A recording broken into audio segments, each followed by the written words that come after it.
નમસ્કાર દર્શક મિત્રો, આપ જોઈ રહ્યા છો મુંબઈ તરંગ ન્યૂઝ. હું છું એન્કર અર્પિતા પટેલ. હવે જોઈએ અગત્યના સમાચાર.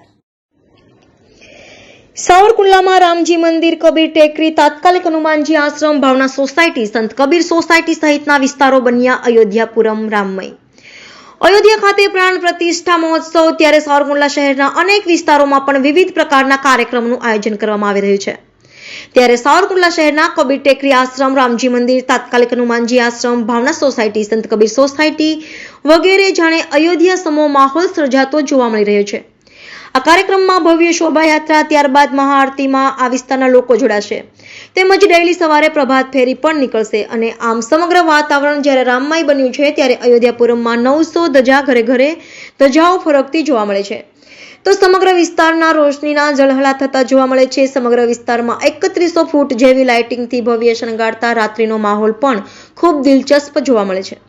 આમાં વિસ્તારમાં પ્રવેશતા જ જાણે અયોધ્યાપુરમમાં પધાર્યા હોય તેવો અહેસાસ થાય છે. ભગવાન શ્રી રામલલ્લાની પ્રાણ પ્રતિષ્ઠા મહોત્સવમાં આ વિસ્તારના અયોધ્યાની માફક શણગારવામાં આવેલ આ વિસ્તારમાં પ્રવેશતા જ વિશાળ અને ભવ્ય પ્રવેશદ્વાર ખરેખર ધ્યાન આકર્ષક જોવા મળે છે. રિપોર્ટર બિપિનભાઈ રાઠોડ, મુંબઈ તરંગ ન્યૂઝ, ચલાલા.